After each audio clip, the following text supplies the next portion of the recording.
It's Matty and Patty, coast to coast. Welcome to the Cleveland Sports Hour. We are two self-aware but unapologetic homers who spend far too much time watching, reading, and thinking about the 2016 NBA World Champion Cleveland Cavaliers. So if you like the informed, intelligent Cleveland fans' perspective on all things, you have come to the right place. From Brooklyn, this is world champion Pat McMahon. In San Francisco, I am joined by fellow world champion Matt Youngner. Say hello, champion. Hey, champ. Patty, does this mean that we're just champions forever? We're just rolling this until we die? I'm sorry, Matty. Did the Cavs lose the 2016 NBA championship? They did not. I don't know. I don't think I have a problem with it. I'm just making sure what the rules are. To me, I'm sorry.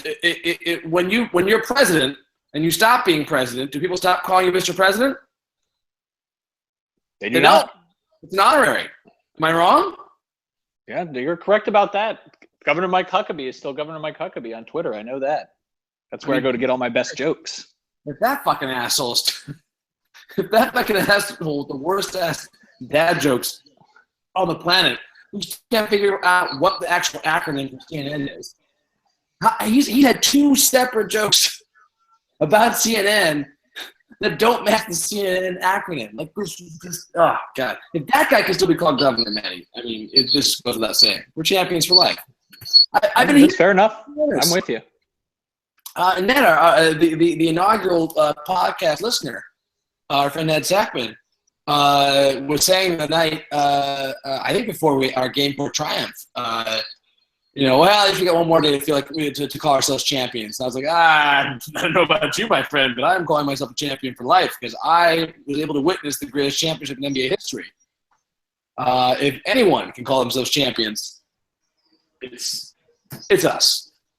If we win another championship, then we can call ourselves two-time champions. That's true.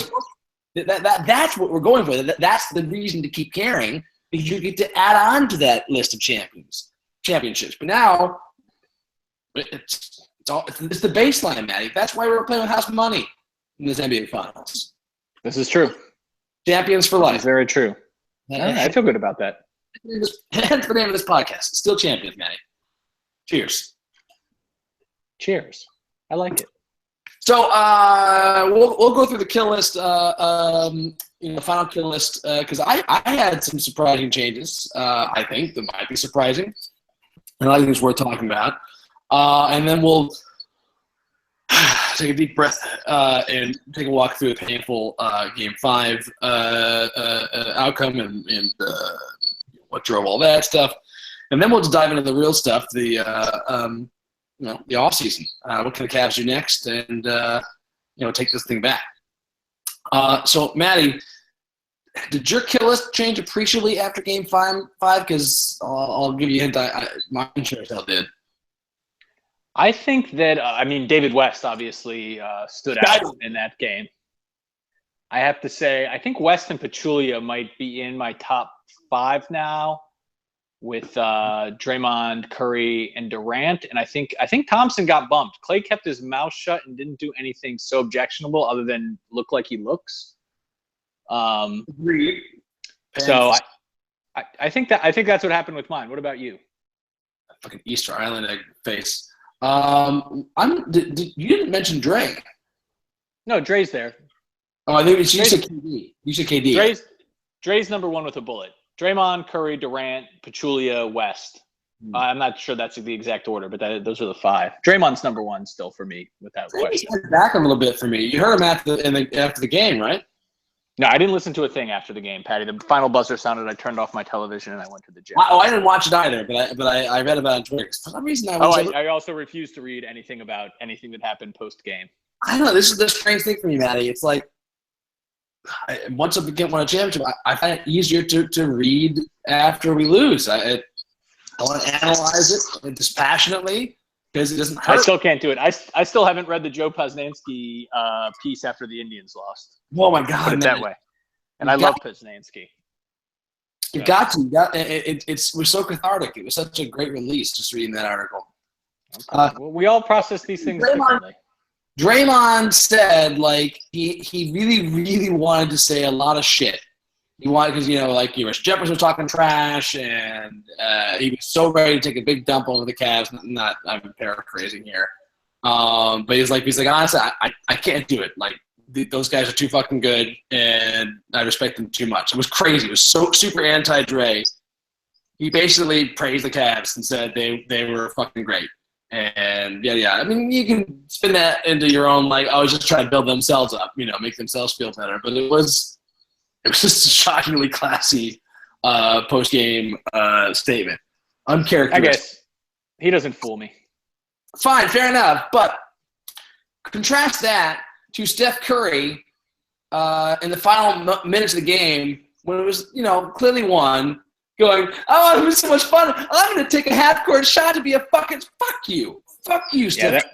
Fuck you. That was obnoxious. Bullshit. I agree. He is face. Fucking ass. How lucky is Steph Curry that they got Durant?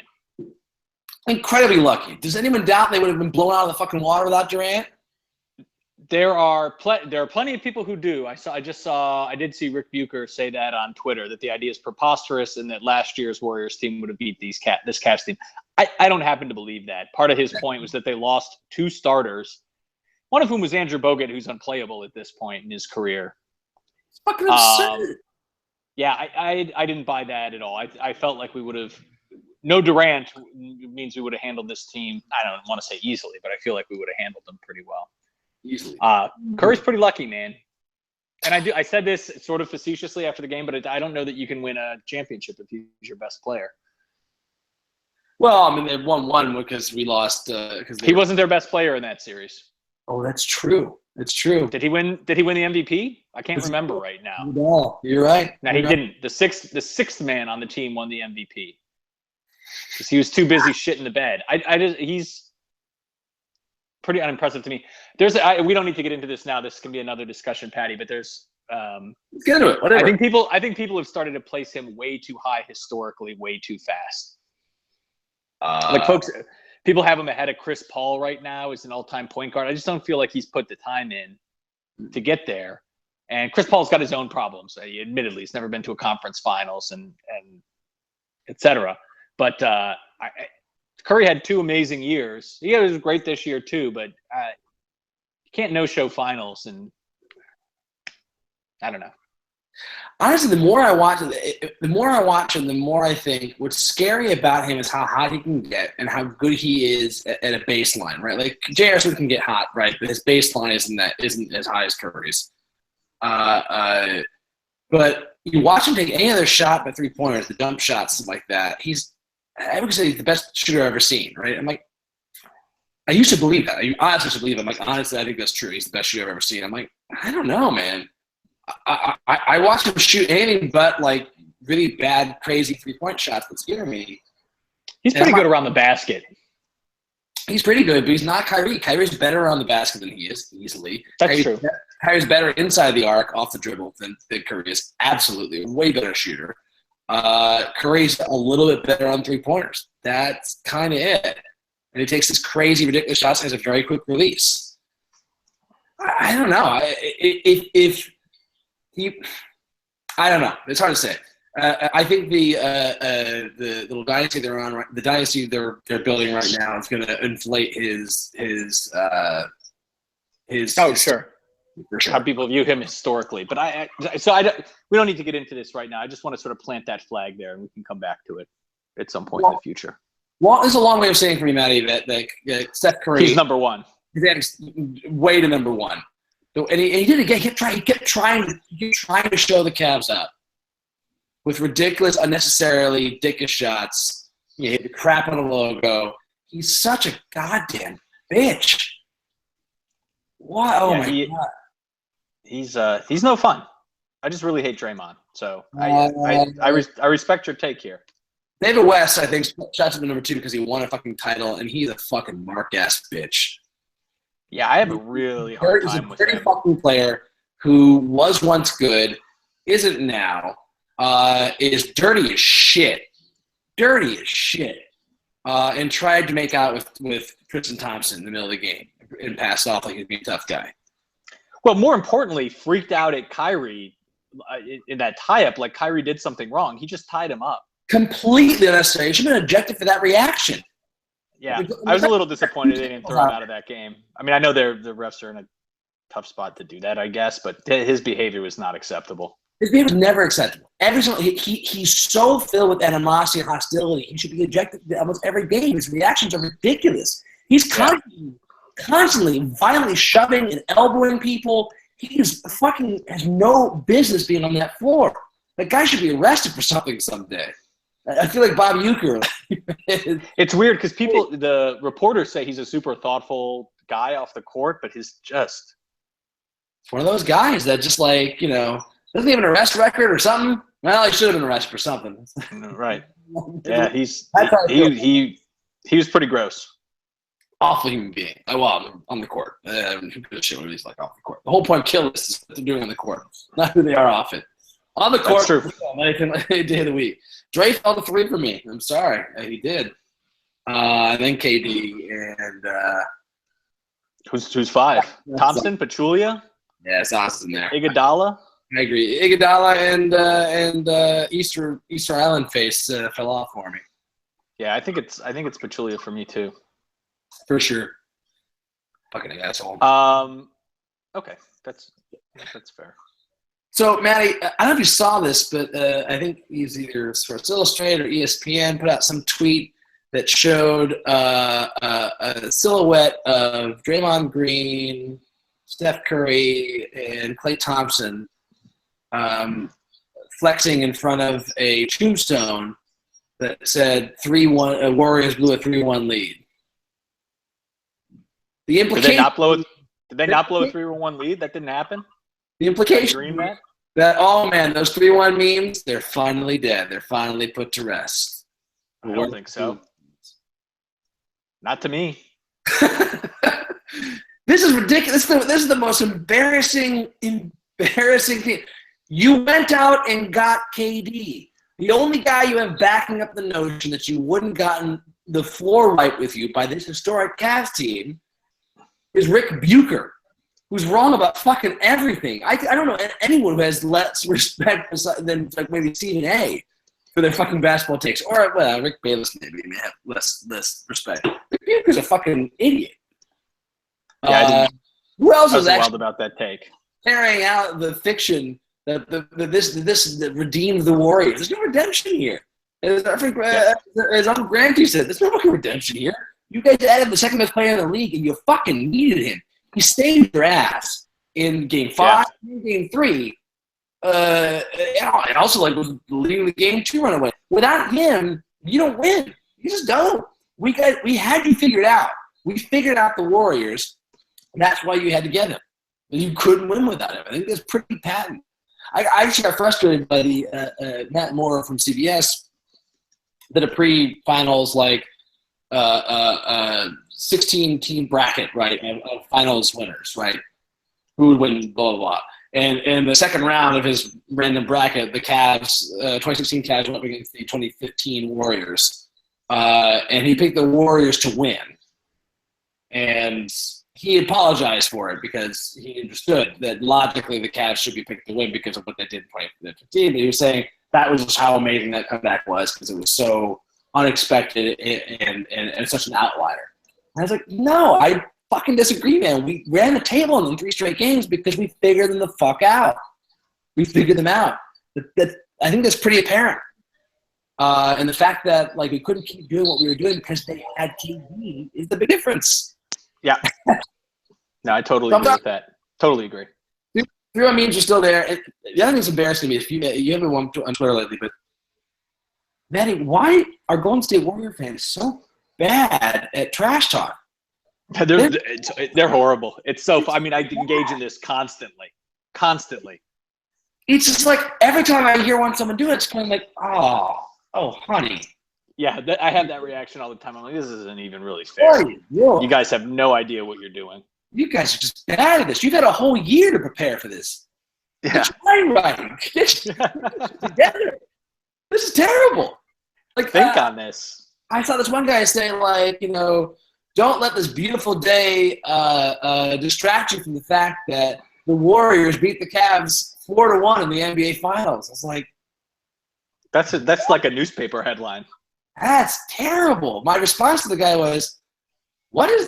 Oh, you know what? It's funny. I forgot that the Warriors blew a 3-1 lead in the NBA Finals, and now you reminded me. Thank you. Thank you very much. Like, these dumbasses don't realize that this is the gift that keeps on giving. The more they try to resist it, the more they try to pretend like they don't care about these jokes anymore, the more we're going to do it. The more it sinks in that they fucking still can't get over it. They are such soft fuckers. It's incredibly soft. Matty, I know you don't want to read much, but I'll send it to you, but you should do this. Google, I think Vice. Was it Vice? Well, Vice did one thing about how, it was Vice. Vice did, it was the InfoWars at the Oracle Arena. Basically, this guy tells a story about how he bought tickets to the Game 5 and just recounts how insanely Alex Jones conspiracy theory InfoWars, the embarrassingly stupid Warriors fans are. Like, Yeah. I mean, it is a startlingly, and this is not, Patty, we experienced this last year. I want to issue this caveat. There's a core of Warriors fans who are great fans and really know what they're doing. Yes. The folks that show up to Oracle, for the most part, and especially for a game like this that costs what it does, are by and large idiots that don't really know basketball. It's embarrassing. And that's the sad thing with them moving to the city in a few years is that's only going to get worse. Tickets are going to be so expensive. It's going to crowd out any of the real fans. It'll be all the transplanted tech geeks that think they're Warriors fans and show up in bandwagon. Mm-hmm. It's crazy. Yes. And that article gets into the price thing and the type of fans that are going to this game. It's a fun article. The best part is written by an actual long-term Warriors fan. Yeah, and he's just flipping into the fans. It's fucking great, and he's just embarrassed on their behalf. I mean, just obviously terrible human beings. Matt, I'm gonna take a quick walk through a couple of fun tweets I've been seeing, just to hammer the 3-1 theme going. Somebody just posted, Justin, the Warriors released the parade route for this Thursday in Oakland. Route spells out 3-1. Yes, well, it doesn't really. This is the fake tweet. Someone was talking about how the Warriors tried to respond to LeBron's "Cleveland, this is for you" because they put a big tweet out. The Golden State Warriors Twitter account said, "Oakland, this is for you." So someone responded, "Oakland, this is for you. Now, when will the arena in San Francisco be ready?" Yeah, they're shitting all over Oakland pretty good. It's fucking dicks. Another one here. Every Warrior player is showing up at the parade to help construct it and set it up, except Kevin Durant, who will get there after it's already successful. That's good. I like that. That's my point. I'm sorry, Cavs Twitter's way better at this, guys. Warriors, you guys are fucking embarrassing. You guys are just pathetic. But I will say again, I almost make me feel bad for the actual Warriors fans who've been there from the beginning, who finally have this epic team that they can just gloat it, and I'd be so thrilled to have a team like this, right? Well, I don't know. Well, I mean, I'd be so thrilled, except the fact that all the players are fucking douchebag, fucking. Yeah, people have a blind spot for that out here. Jeez, they're lamos. All right, should we get to the Game 5, or anything else you want to bitch about before we get into it? I have things I want to bitch about, but they're related to Game 5, I think. We'll dive in. What do you want to bitch about? Take the lead. So two things. One of these will get to what the Cavs do with their future, but that no call was pretty fucking big. No call. Huge. That was disappointing, especially disappointing coming off of Durant's crybaby move in Game 4 after getting hit in the head, in quotation marks, touched on the head by Love that he freaked out about, and it got converted to a flagrant. To have that call missed, which should have been a flagrant if they bothered to call it, if they'd seen it. This is not a conspiracy thing. The refs just made a mistake and were bad. If they had called a regular foul there, they would have LeBron would have made them review it, and I think they would have. I don't think they could conceivably have not called it a flagrant foul after the previous game. Mm-hmm. Durant almost certainly sits, and I don't think that run happens. Durant sitting, we crushed them. Whenever Durant sat, like what LeBron said, it's a similar effect. Not as pronounced when LeBron's out, but a similar effect was, he's out. They don't go on huge runs. They just don't. Yep. Yeah. That was the game. That was enormous and infuriating. That being said, I gotta say I'm gonna jump ahead in our list here just to point out, like, the Cavs' grit and coming back from that double blitz, the double run that they had. They had the run to erase our lead, then they had the run to keep going and extend the lead to like 11 or 13, 14, right, in the first half. Yeah. The fact that they cut that shit down to like 2, Matty. Oh, yeah. And then Darren Williams had that three-pointer rattle in like 4 times, then bounce out. That's the one that would have cut it to 2, I think. Right? True. I thought we got the 2 at one point. We was just only got the 3. I think we got the 2 at one point. Later. I think we got the 2 later, but maybe I can't remember. We definitely got the 3 later. I thought we got the 2 later, and then blew it out. But still, like that thing was the first momentum builder, right? Because it was 6 minutes before we got back down to 3 again, or 2-2, or whatever it was. Mm-hmm. That would have terrified us. That would have capped a huge run, and would have put them on their heels and just like shit like that. Like it's just like everything you needed. Kyle Korver, God damn it, Kyle Korver. Couldn't hit any of them. He was wide open. Just couldn't get them the fucking ball, man. It kills me. Yeah, he was killer. That's why I'm like, this game. I was shocked. By how many open threes we got all series. Given how good this team is at 3-point shooting. And that's why I'm like, this team is so much closer than it looks. Because I still feel like the Warriors played better than they played all season, all postseason against us. And, part of that's them getting up for it. Look, they give them all credit. I don't know. Would they shoot from 3 that game, Patty? Well, that game, you're right. They didn't shoot the lights out. They didn't shoot the lights out in full game. I thought they shot pretty well. Who shot better, us or them, in that game from 3? I thought they didn't. We shot better? They shot 36.8%. They were 14 of 38. We shot 45.8%. We were 11 of 24. We just didn't take a lot. No, I guess I had a bunch at the end of the game was out of reach, but thanks. I mean, JR going 7 for 8 was helpful. That was very helpful. Kevin Love just couldn't hit anything that game. Caleb was not great. And it's unfair to Caleb. A game low minus 23 for Kevin Love. I know, but Kevin Love was the main plus minus in the other game. It's like Kevin Love had a great finals, man. And it sucks that the last game he had was that stinker. It's not fair to him, man. That was the best finals he's ever had. I mean, that's not saying much. Fair enough. He's only had 2 finals. 3. Oh, that's 2. You're right. Fair enough, but he's such a difficult matchup with this team. It was great for him to be able to what are your big keys? Wouldn't you say he fulfilled one of your keys? He was pretty good. He had that one game where he didn't score a lot, but he was really impactful on the game with a plus. Yeah, I don't think Kevin Love met expectations that I'd have for him in order for us to win a series. Yeah, I thought he didn't play great every game, but he gave us what we needed. You can't expect him to play amazing every single game. It's just he's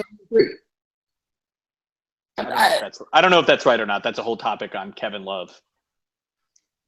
I would argue for paying him what we're paying him, we should expect him to be pretty freaking good every game. I expect Kyrie to be good every game. The Warriors can get away with a lot of guys not being great every game, right? Yeah, the Warriors have more good players than we do. Yeah. For sure. I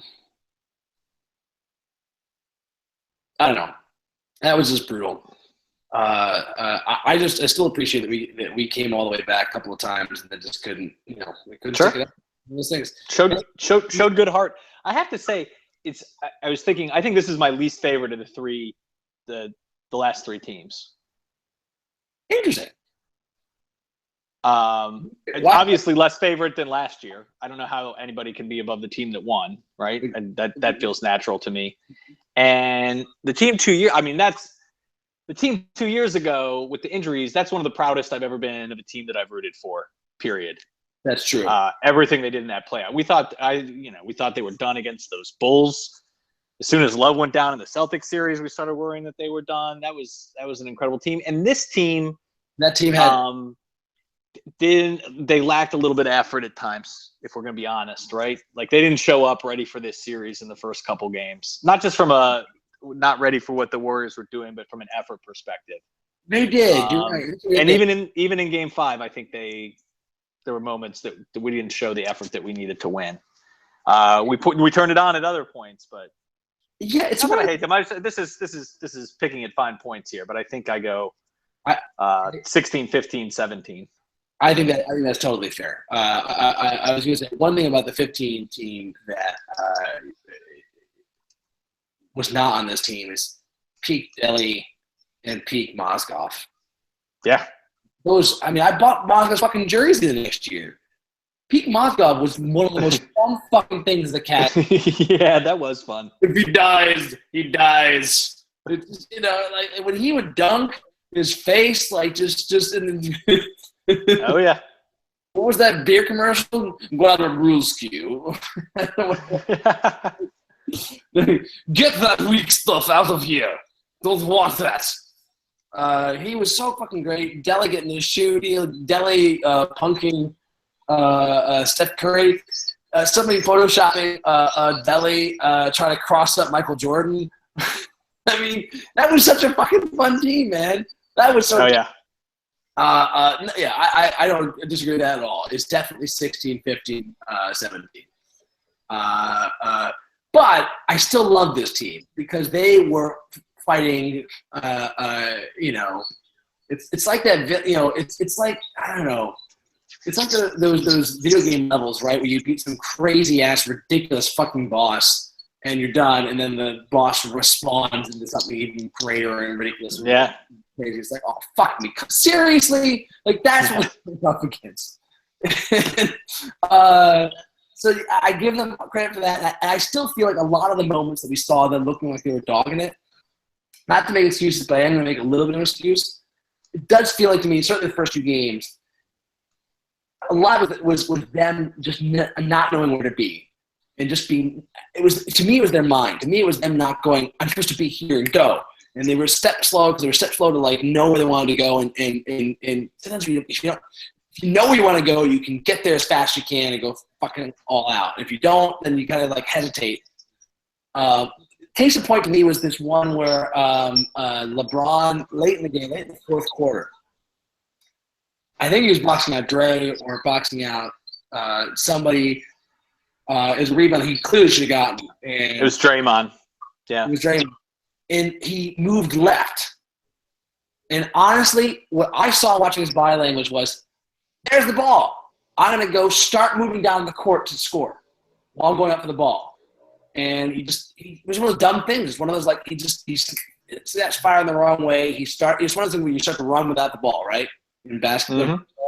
I felt like that was that moment. And that's a product of fatigue. That's a product of just, being so amped up to try and score because they were behind. Yeah. That to me is what that was. And I feel like a lot of those moments were just them, missing it. But at the same time, it's undeniable. There's so many times where just fucking. There's one time where like literally, the ball came down the court and it was like 6 or 7 seconds, and we still didn't have guys up the court. Yeah, and LeBron was guilty on that. Like I don't know how much of that is him trying to save himself or something, but that's not the time, man. No, but like we clearly needed them down the court for that, and it was like, oh, there's plenty of time to like snap out of what you're doing and get the fuck down there and figure like that was inexcusable. That happened a couple times too, but I don't know. These guys were giving their all, and every body blow we hit, they had some ridiculous shot. I mean, whenever I had them on the ropes, KD would hit ridiculous shots. Like, yeah. KD was great. I got to give that to him.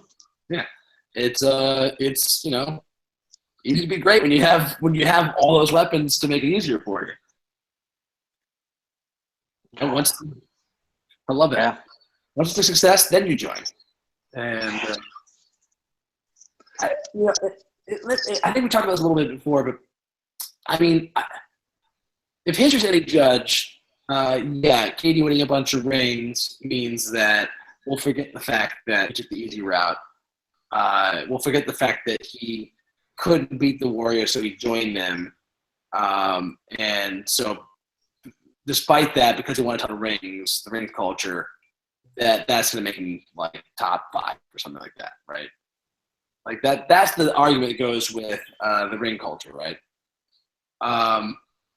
Yeah, I mean, he's got a ways to go to get there still. Well, let's assume he wins like 3 or 4 or whatever, right? I don't know if he's going to do that, but like a lot of things can happen. Yeah, that's a big assumption. It's a big assumption. But I'll work with you in this hypothetical. That's fine. It's a big assumption, but everyone's making it right now. Like everyone's saying the league's done for the next 4 years. It's all Golden State. Yeah, I know. I remember the league saying that when LeBron and Bosh went to Miami too. Exactly. Shit happens. Precisely. And we will talk about this a little more than what Cavs can do next and what the rest of the league can do next. But if that were to happen, like you still rank him top 5, or do you not think that? A lot depends. It depends on so many things, honestly. What's that? It depends on so many things. Mm. How he plays during that time, what he does during the regular season. I don't know. I don't have so much fun engaging in those hypotheticals at this point. Fair There's just too much. There's just too much that can happen. Fair. I think if he plays like this every single finals. Oh yeah, then we're talking. If he has monster regular seasons and just dominates finals for another 4 years, yes. Yeah. Yeah, I agree with you. But part of me thinks that this is a little different. That no one's ever going to forget. He couldn't beat the team that he got all of his success. I agree. That'll be there for him for the rest of his life. They'll put him behind LeBron. They'll put him behind Jordan. And they'll put him behind a lot of the greats. That some people are grudging to even put LeBron in front of. Like I think we can all agree LeBron's in front of everybody else except Jordan. I certainly think that. I put him above Jordan, but I accept that that's a debatable point. And I don't think it's a ridiculous argument to say that Jordan's better than LeBron. That's a totally fair point, and LeBron has to prove it first, just because Jordan's there and Jordan has all that shit. And LeBron's career's not done yet, right? Yeah. So, but I mean, I think he's got a long way to go to pass any of the other greats, like Magic and Larry and an awful long way to go. Kareem, Baylor, he's got a long way to go, and I don't know that he can ever do it with just Golden State. Just gonna say it. Should we get into what the Cavs and the NBA do next? Yeah. Well, I have one more thing I want to say quickly. I want to be conscious of time because I know I have a hard out. The thing I brought up that very quickly. I noticed this for the first time in that game. I was having in that series, but it was really egregious in that game. Was Green in particular? Zaza did it a little, but essentially just holding guys in the lane to allow people to make drives, setting illegal picks to open up driving lanes. I'm fairly confident that's illegal. His face? Van Gundy went from being like, well, that's illegal. That's an illegal screen to just praising it. Is a brilliant move, and I guess maybe it is if the refs aren't calling it. But I don't like that. That's got to change. I don't want that to be. I'm not saying that's why we lost or anything, but I don't want that to become part of the game. I didn't enjoy that. I agree, with the exception of if they're not going to call it, we got to start doing it. And one of the things I thought that the Cavs did in this series I hadn't ever seen them do, Matty, did you ever see so many off-ball screens the Cavs are doing in the last 3 games? From them?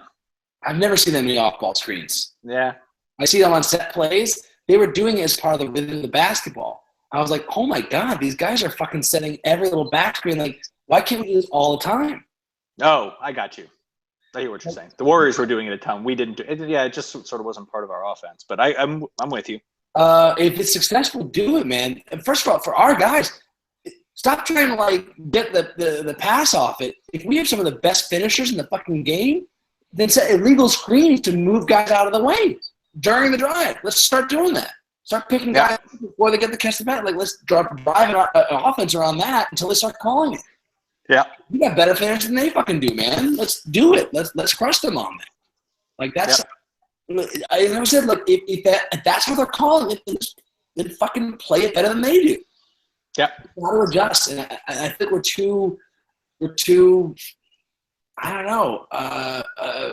Trying to play within the rules of the game and clinging to like old mores of calling games.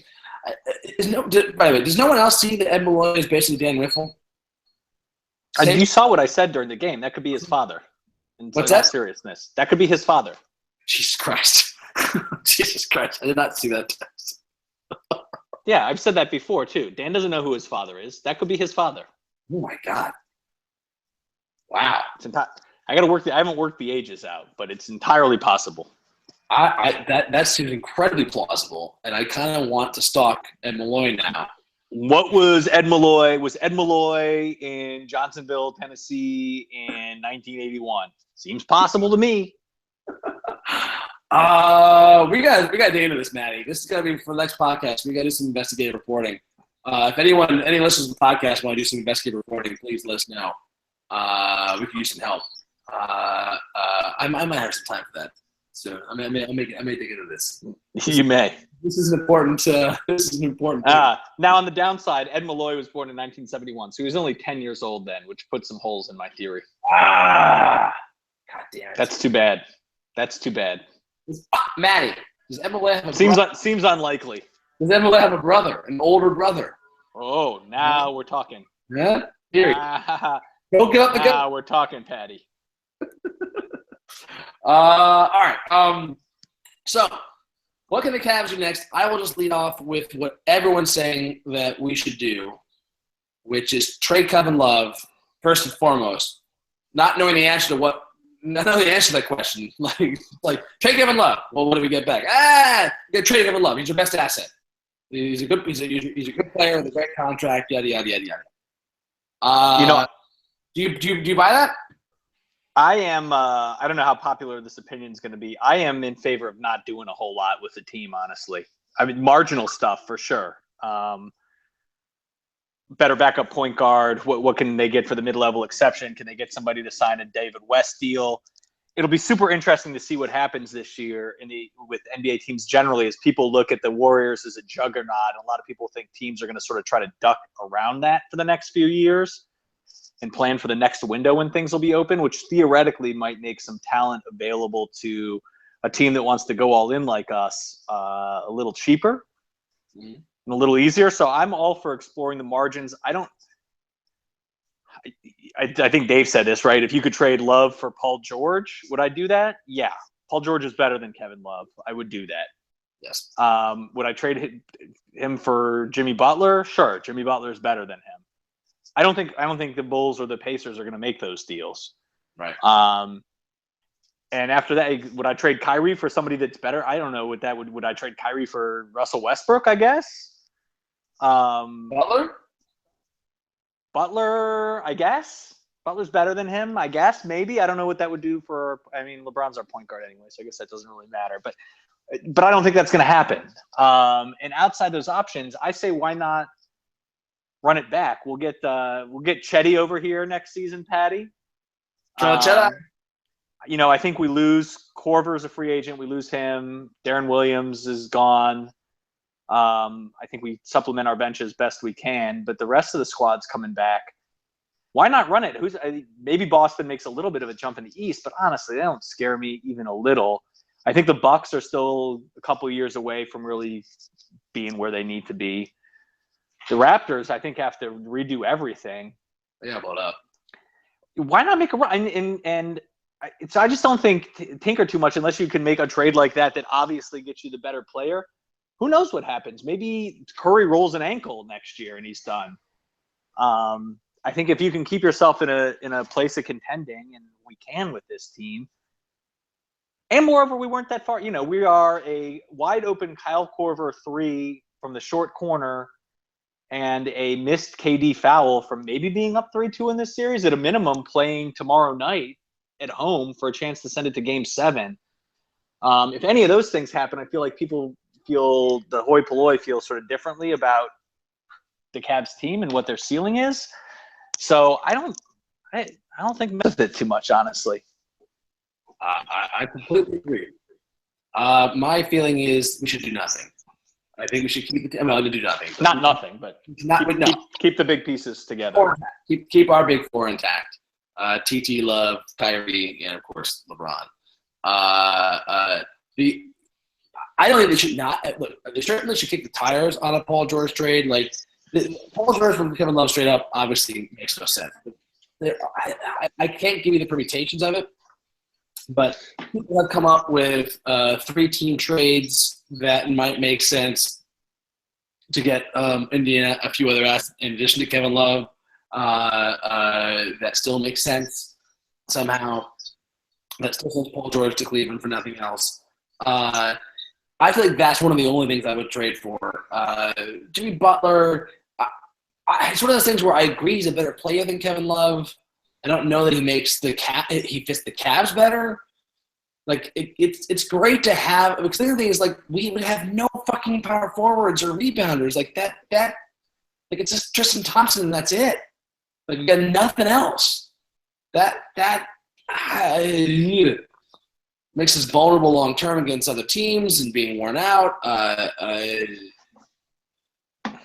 I mean, look, I would for Paul George, I would do it because he's also a gigantic human being, right? For Jimmy Butler, he can play big, but he's not a power forward. He can't play power forward. Yeah, but I mean, I don't know. LeBron's your power forward at that point. You're rolling out just a different kind of squad. I guess. And maybe you go find another big man for cheap. That conceivably could happen. You know, you got to go find somebody that wants the championship hunt, and you have to get somebody David West level playable. But yeah, no, I'm in favor of bargain basement guys who fucking hate the Warriors who want to play for us and kill them. Yeah, and then Jedi and. Bring it all back. I think we were much closer than everyone else thinks, and that's all we got to bring back. But yeah, if it's Paul George, yes. If it's Jimmy Butler, maybe. Trevor Ariza, as Dave posited, he would be a great fit in this team. I don't know. I don't think so, and I don't think Houston's doing that. No, yeah, exactly. That's a good point. I think they feel like they've got poor man's Kevin Love for cheaper in Ryan Anderson. One thing that makes me sick, exactly. One thing that makes me sick is people are suggesting that the Warriors are going to be able to get Nene. Oh, that would be bad. Yeah. And I mean, that's the other thing is the Warriors are not just going to sit on their asses. They're going to try to add assets, and we'll be able to. That would be trouble. Yeah, everyone that goes there, I'm gonna instantly hate anyone that goes to that goddamn team. Yeah, people are going to though. Get ready. Oh yeah, no. There's a lot of cowards in the NBA. But that's what I'm saying. Like, if Nane's gonna do that, he's gonna make his money. Wants to go win a title, and he's gonna fuck us, man. Be interesting to see what happens with Iguodala this offseason. Yeah. I mean, my expectation is he's going to take a gigantic pay cut and stay with him. Just because seems like it. I mean, that's people out here think that he loves it. He likes being out here, but and who's gonna? I don't know that anybody's going to come and back a dump truck full of money up to his house either. No. What is he worth really to teams that are not the Warriors? He's not a starter in this league anymore. No. I mean, he turned out a great game in Game 5 for sure, but he was not. Terrible all playoffs until then. Yeah, he wasn't great outside that. So he's not as good as he once was. He can be as good as he was once, but and that's another thing that nobody's paying for that. Yeah, that's another thing that is noted is it went both ways. The Cavs did not have a very hard challenge in the East, obviously either, but the Warriors showed up to this series like completely rested with no single challenges except that like one game where they won because they injured the best player on the other team. Yeah, I mean, we didn't really. Well, our opening series was challenging, and we played like crap. But I feel like that was our own we did. We doing. I agree. I'm not going to act like we jumped through many hoops. No. I'm not saying that either. I'm just saying to beat the Warriors, it's really helpful if they, have to tire themselves out. Oh, if they get beat up a little bit. Yeah. I mean, that's an interesting thing is who decides to improve themselves in the West. Who's really going to get better? Like these Chris Paul to San Antonio rumors are interesting. I'm all about that. I don't think it's going to happen, but God, that'd be fucking great. I would love that. Right?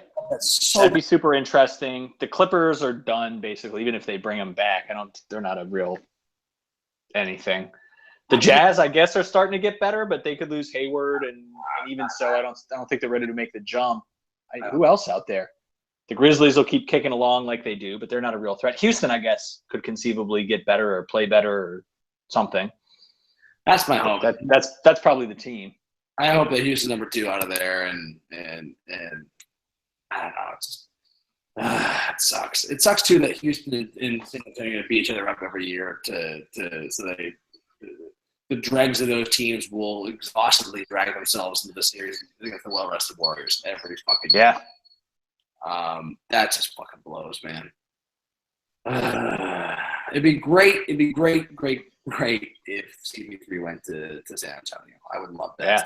Part of me sort of wonders if you want to get the 4 seed in the West, absolutely, and catch the Warriors really? Then fresh, rather than having to beat yourself up against the 2. You know what I mean? I don't know if that entirely works out, but there's something to that to me. Like, just they're going to be fresh, but you're going to be fresh too, and then save your last, to put you at risk, obviously,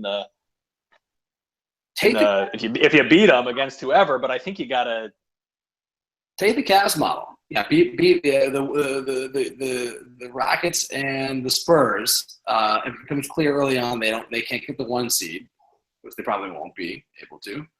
Unless the Warriors have an injury or whatever. It's just to start resting guys and position yourself for that 4 or 5 seed. You get a couple of first-round opponents, but that warms you up. If you're a top-tier team, the 5 seed shouldn't be in any trouble. Like, would the 5 seed have been any trouble for us, Matty? Who was the 5 seed this year?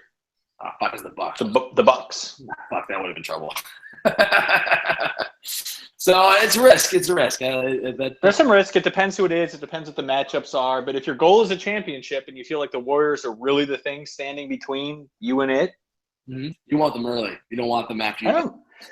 I think so. Yeah. I mean, unless you think another team's going to beat them up worse than you're going to get beat up, but I don't know. That seems unlikely. No, especially it does seem like the East is going to get better this year somehow. Meaning. But I don't know who. Boston will get better, but again, I'm not terribly scared of them. I don't think whoever they defaults. Milwaukee and maybe the Wizards. I don't know what the Wizards are going to do, but they have. I don't think the Wizards have the flexibility to really do anything, though. They had a good base. They have a really good, strong base. They added 1 big player to it. I don't know how they're going to do that. I mean, they're going to have to sign Porter to a max deal. Jesus. I don't. And they have to. I don't think they have any choice in the matter. That's not great. No, it's not. That sucks, man. No one wants that. So, I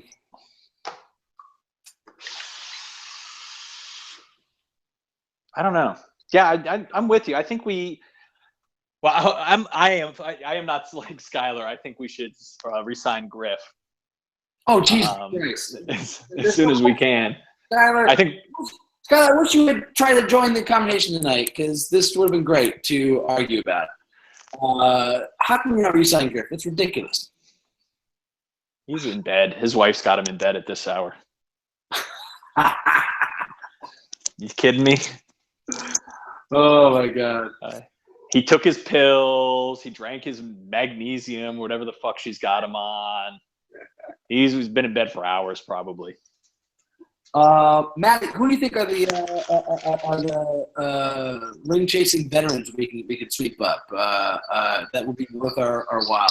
I honestly haven't looked. I haven't even started thinking about that stuff yet, so I don't have great ideas off the top of my head. Do you have thoughts already? I've heard Vince Carter floated. Yeah, I don't think that's Richard Jefferson part 2. And I love RJ, but like that's not moving the needle for us. We need somebody that can do more than him. Of course not. The point is that none of these guys are going to move the needle for us. But like having more. No, I don't know that I agree with you there. I mean, deep roster dudes that can play and contribute. And at least last year, Vince Carter was still contributing, and he's also Vince is not going to leave money on the table to come sign with us because nobody else is giving him that money, right? He made a lot of money. We need a Vince is going to sign a minimum contract next year. I think can't imagine anybody's paying him more than that. That's what I'm saying. What are you saying with us? He could. I just don't think that's going to. I'm saying like how not that Zaza is the best in the world, but Zaza left money on the table. Mm-hmm. David West literally left money on the table to go sign in San Antonio last year. I think we're going to need people of that caliber. They could get more someplace else and are willing to come to us. I think that we have zero cap flexibility, so it's all the mid-level exception and veterans minimums. I think is all we have to offer. I don't think there's any real trade unless they're going to explore the Shumpert trade market again, which I'm not super confident in. Dwayne Wade. You want Dwayne?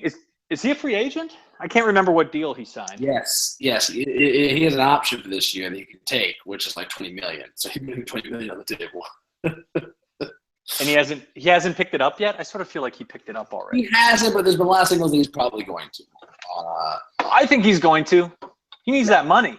Yeah, I mean that's why he left Miami. Yeah, make up all those years. He took less than he could have earned to win those titles. Yeah. Get the money back now, man. Yeah, that cheapskate Mickey Aronson left them hanging for all that time. Exactly. But who knows? Who knows if LeBron talks him into or something? I doubt it. Would you want him? Theoretically. Would I want Dwayne Wade? Yes. Yeah, I agree. I mean, even though he's obviously not a 3-point shooter, that's the kind of impact player you want to be able to get with. Yeah, I don't know. He's a funny one. Like, what role would he start? We'd start him over JR. I think you might. I think you might. It might be nice to have JR come off the bench. Or you go back and forth, give him tons of days off, so he just doesn't have to play a lot. Yeah, that's true too. Rest him up, and let JR start. Let Dwayne start some nights. Yeah. Now there's something to that.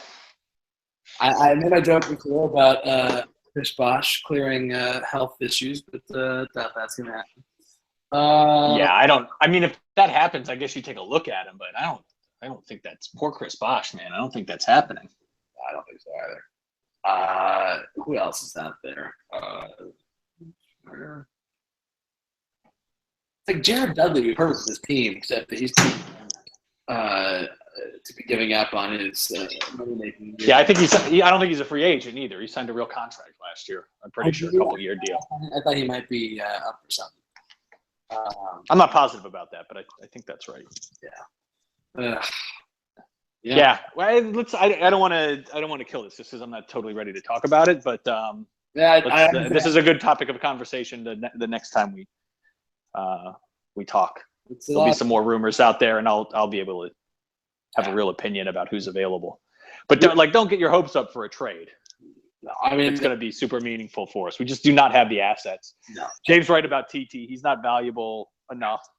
Well, it's kind of thing when you train into our core 4, it's not the same as adding Kevin Durant to their core 3. It's not the same. Like we got to keep those guys. Yeah. I mean, yeah. Unless you're dealing them for somebody is better. I just don't think it's Paul George, Jimmy Butler. Those are the only 2 that I could see us doing this for. And even then, I'm much more of a Paul George Matthew kind of guy. I love Jimmy Butler. Yes. Jimmy Butler is. They're not going to do that. They'll have better offers for both of those guys from other teams with more assets. Right. Exactly. Draft picks to off. It's just not. Covered is bare. Exactly. It's not realistic. Which brings me to my last point, man. It's in the last 5 minutes here. The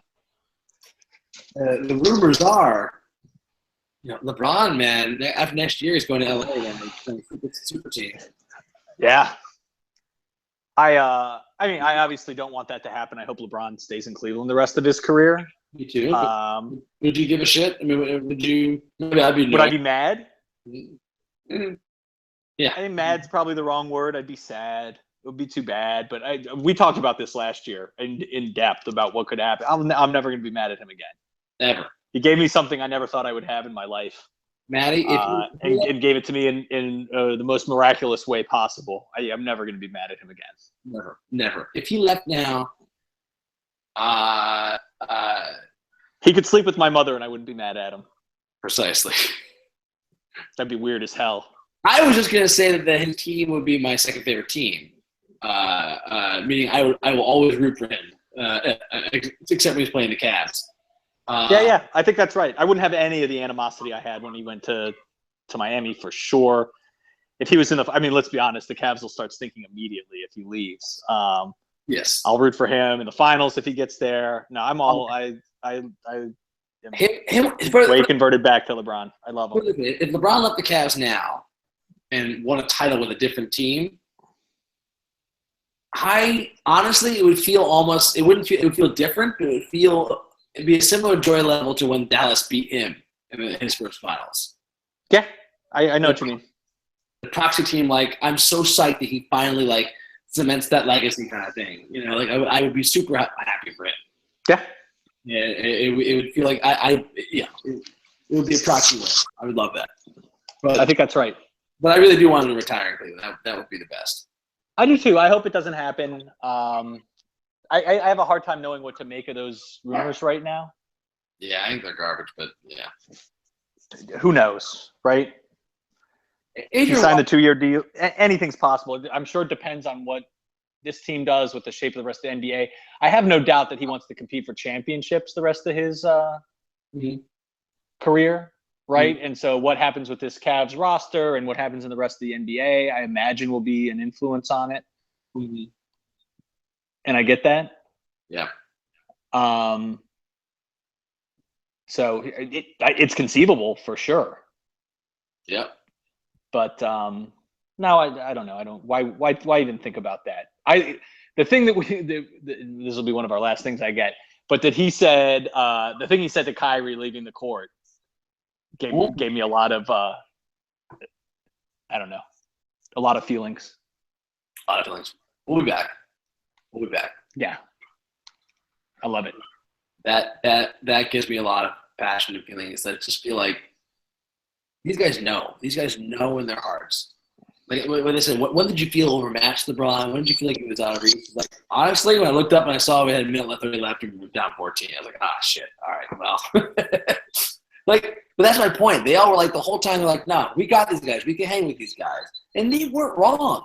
It was the Warriors really played great because they had Kevin fucking Durant on top of that team that they already had at the stack. So These guys can hang, man. And here's what I want to say.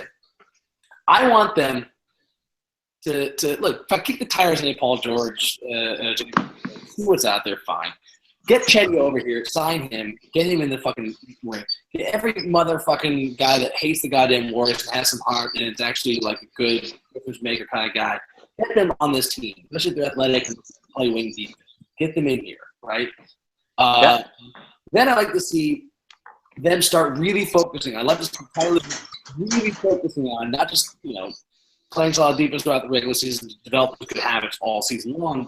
Two, developing the non-LeBron lineups. They've got to start getting used to playing without him in a way that they can see without him so that we can preserve him in big games to make maximum impact. And part of me has got to be getting them in the habit of doing these off-ball screens that they were doing in the finals. I've never seen them do. It was beautiful to watch. It was just they must do it no one's guarding me. I'll go screen this guy. I'll go screen this guy. It's like, oh man, it's chaos. And all of a sudden you get an opening. It's like let's see them do that all year and get those good habits all year that Kyrie can take the next leap, right? Yeah. Okay. He can actually get better. Because he's one of the best scorers I've ever seen in my entire life. And I love that Ty Lue the last 2 years has said, you just need to fucking score, dude. Just focus on what you're great at. Maybe that's the right thing. But long term, post LeBron, which we have to be preparing Kyrie for. If he can do more, I think he can, which is to actually run the offense and score when people overload the other side, but also like punish them for overloading, right? He's got to just think ahead and get strategic with it. I want to see us really focus on developing him all year, developing him as the next Swiss Army knife weapon with all that off-screen cutting and the off-ball screens and all that stuff. Like that's what I want to see happen next year in the regular season. Yeah, I'm totally down with that. Yeah, I think that's the goal. That's the thing to look forward to. But at the end of the day, we might have an injury because these guys are, we had a really lucky year playoff-wise with health. Playoff-wise, not regular season-wise. Not regular season. That's my point, is that the Warriors have amazing luck once again. They've had amazing luck for like 3 fucking straight years, with the exception of KD's injury, where they came back from. But they had a great run of luck at some point. Maybe they don't. Maybe they get an injury. Maybe we roll in and we have another shot. That's why bring it back. Don't blow it up, man. Bring it back as long as you can, because you never know what's going to happen. That's how I feel. I'm with you, buddy. All right. All right. Well, unless you have anything else to add, Matty? No, I got to go. Yeah, you do. That does it for the Cleveland Sports Hour. Until next time, this is Matty and Patty saying...